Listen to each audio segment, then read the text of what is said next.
May I move on to our third speaker, Ms. Yeen Seen. She is currently the Director, Center for Public Policy Study, or CPPS, and the Senior Director for Policy Research and Programs at the Asian Strategy and Leadership Institute, or ASLI. And prior to that, her current position, she was the Deputy Director General of the Socio-Economic Development and Research Institute, or SEDA Institute. I think she is a very experienced, have got a lot of experience in research and policy analysis, as well as work on education as well. So may I hand it on to Ms. Yeen Seen, please. Thank you very much, Mr. Moderator, for the very complimenting remarks. I believe that my outlook certainly do not match with what he has just said. With referring to what Ambassador Mr. Ong Keng Yong have just mentioned, that building an ASEAN community is like building a house, and have 10 member countries in there is like having 10 families living in a house. Therefore, let us just imagine this. We have a big house, we have got 10 families in there, and in one family there are many, many people. There are many children, grandchildren, aunties and uncles in there. And nevertheless, there will be some black sheep within the family that may spoil the house or may spoil the stability of the big house. So I will be touching on 3 to 4 areas today. I will be looking at non-traditional security issues within the big house, how we can combat that. And I will be also looking at how we can combat transnational crimes, meaning to say, let's see how we can ensure no breaking-ins within the room, within the big house, or some black sheep from the big house who want to break into other people's house in the future. And I will briefly touch on the ASEAN Political Security Community Blueprint. And last but not least, I would like to talk about ASEAN from the youth perspective, if I may. So with regards to non-traditional security issues that may arise from the promotion of ASEAN connectivity, let me first share with you a few common security threats that we are facing in this century. Terrorism, drug trafficking, serious communicable diseases, piracy, illegal immigration, environmental security, economic and financial security, irregular migration, food shortages, and information security. And we also have a problem in international immigration issue, and all these will be taken as non-traditional security threats. Having been looking at all these threats, and all these cannot be prevented entirely, but can be mitigated through coping mechanisms.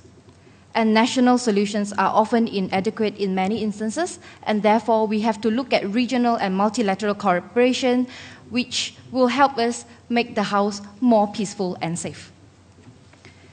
Therefore, we are talking about how can we mediate and cooperate to ensure that these kind of crimes and security issue, which is no longer a problem of a state, but also of its people, their survival, their well-being, and their dignity. And all these NTS constitutes significant threats, not only to human security, but also to state stability and legitimacy by violating national borders, weakening national authorities, and also undermining the rule of law. Like what Mr. Ong was saying, the rule of man somehow is greater than the rule of law today. And we do also recognize that within that 10 families, some people are more competent, some people may be newcomers of the family, and therefore they may be starting from a different playing field. And therefore, we also have a different timeline for the 6 and the 4 countries, i.e. 2015 and 2018. So some countries may have a lot more pressing issues in terms of economic growth and poverty elevation, that they have to spend a lot more time on those issues instead of fixing the bigger house issue and to help mitigate the NTS threat.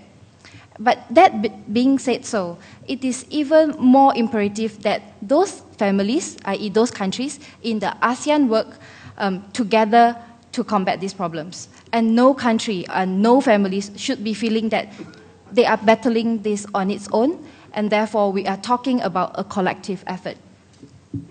And certainly all these problems are transnational in nature.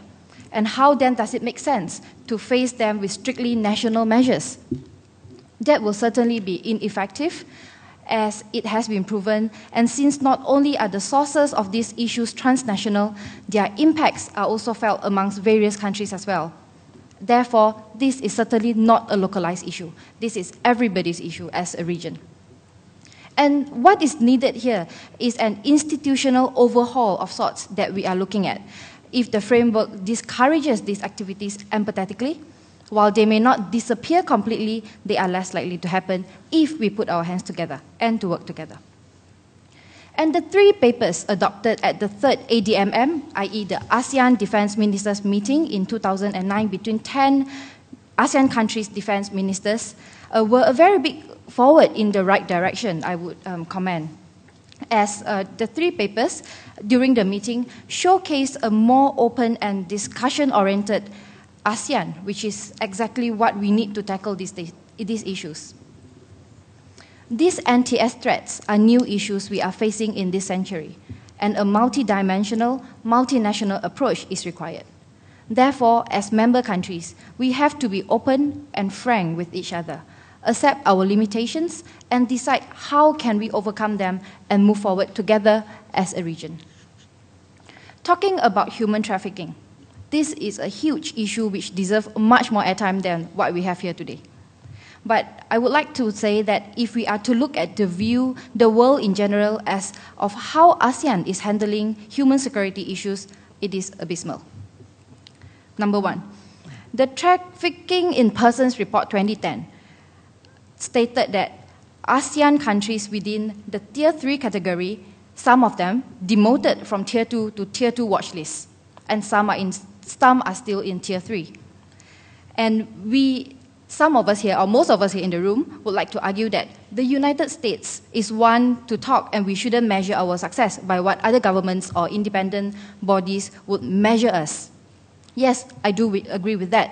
It is somehow true, but it is also important that we look at all these findings, be it perception index or actual empirical findings compiled by independent bodies, and somehow we will realize that there is some kernel of truth in there. All this data will help us then ask ourselves, what exactly are we doing that the rest of the world view this region as so lacking in basic human protection? I am not basing my response solely on this report, but merely using it as a marker to show how much more we could be doing. And the latest interim assessment report also showed that Philippines has made significant progress in combating human trafficking, while Brunei and Malaysia have made little progress. I am not trying to attempt to name-calling over here, but I would like to highlight the fact that despite being a region and aiming to be a community as an ASEAN regional community, why is it that our member countries have such vastly differing policies and actions towards human trafficking? I think the reason is just one. It is because we have different definition in how we define what is human trafficking within the 10 countries. Human trafficking is not merely the forced illegal movement of persons. It is also forced migrant labor, the mistreatment of legal voluntary migrant labor, forced prostitution, and essentially migrant labor also falls under human trafficking. So if workers are dubbed into voluntary going to a country for a job, and when they find out that the reality is in fact different, are we saying that this is not human trafficking? So until ASEAN reaches a cohesive, coherent, and detailed definition of what constitutes human trafficking, how can we then even hope to do anything about it when we all seem to have such disparate views? Like I said earlier, the 3 papers adopted at the ADMM in 2009 are a great start. But until we all actually sit down and put all our efforts together to see that these visions come to fruition, it will all just be words and nothing more. And like what our keynote speaker said this morning, it's just a big talk shop for everybody to talk. Next, I would like to move on to how can we combat transnational crime.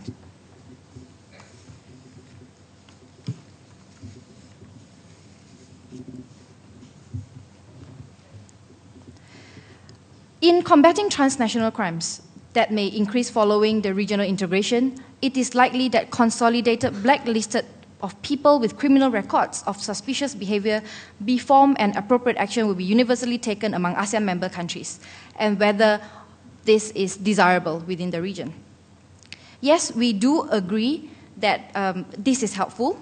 However, the protection of human rights may be at stake when we look at sharing of data and sharing of information. But taking it from another perspective, if a member country has a reason to blacklist an individual or an organization and suspects them of harming national interests, it would be the honorable thing to do for them to alert their fellow member countries of the possible dangers of these individuals and organizations. By this way, mobility of criminal activity can be stunted somewhat, since other member countries may thus recognize the various culprits and tackle them instead of criminals hopping freely from country to country. Having said so, I do not see how in any conceivable way any ASEAN member countries can object to such a measure. Sharing of blacklist aids us in the fight against TNC, i.e. the transnational crime, and in no way does it impede our sovereignty or national security issues. Nobody here is being ordered to act a certain way or change their rules or constitution. This is merely an exchange of information that would help everyone that we are talking about. One final point on this issue that I would like to emphasize is that in compiling this blacklist, we should also look beyond just the state authorities and engage more civil society groups and NGOs, especially NGOs dealing with migrants, refugees, drug addicts, patients, and etc. And these grassroots level connections, if utilized properly, would somehow be able to provide us with valuable information from another perspective that we would not normally get or never would even think of looking at. Do I still have time? Running out. Running out. Okay, shall I just go towards the youth perspective? Okay. And skip the blueprint? Okay. As what on the way forward that Mr. Ong also mentioned, that we need to engage positively those who matter. I would say that the youth matters. I would consider myself as the youth, and we are ASEAN for the future. Mr. Ong and everybody else here, distinguished guests and my fellow panel members, yes, you are the group that started ASEAN. You are the group that initiated ASEAN. But without us, ASEAN has got no future. But how much do we know ASEAN from our perspective? I would comfortably say that if we do not work with the NGO relating to ASEAN issues, if we do not work in a think tank, or we do not study international relations in university, we know almost nothing about ASEAN except ASEAN Games. So I just want to make a very quick point here, that one crucial demographic that ASEAN has consistently failed is to reach to our youth at all levels. I do work in a think tank, and I work with young people day in, day out. And my experience with the vitality of their ideas, their enthusiasm, and our desire to see change, I believe that we will be the one to revolutionize ASEAN. ASEAN historically, and I believe that it is very much so now, and perhaps in the foreseeable future, that somehow has a tendency to only involve state actors, and the bureaucrats, and those in power. And now, admittedly, slowly, the region, although is catching up on how to engage the civil society and non-state actors, but is this a little too slow and too late? The youth today, I will be speaking from my own perspective, that we do not see ASEAN as a vehicle with which to mobilize our voices and our actions. And this is very sad. When think tanks and NGOs like me, when we look for funding, we always look for UN, EU funding. We do not look at ASEAN funding. I do not know why, but we just do not look within our own region. And therefore, I would like to pose this question to all of you more senior and more distinguished persons over here, why is this so? Why is ASEAN today? I certainly do not have the statistics and specifics, but I am aware that many grassroots programs are being handled by ASEAN and NGOs, but more needs to be done and more could be done.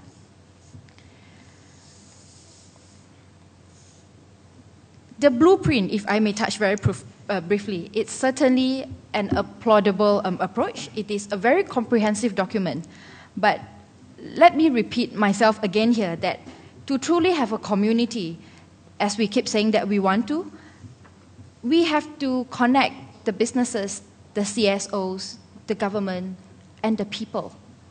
The people today have to think ASEAN and act ASEAN in order to achieve ASEAN community in 2015. Thank you. Thank you very much, Ms. Yeen Seen.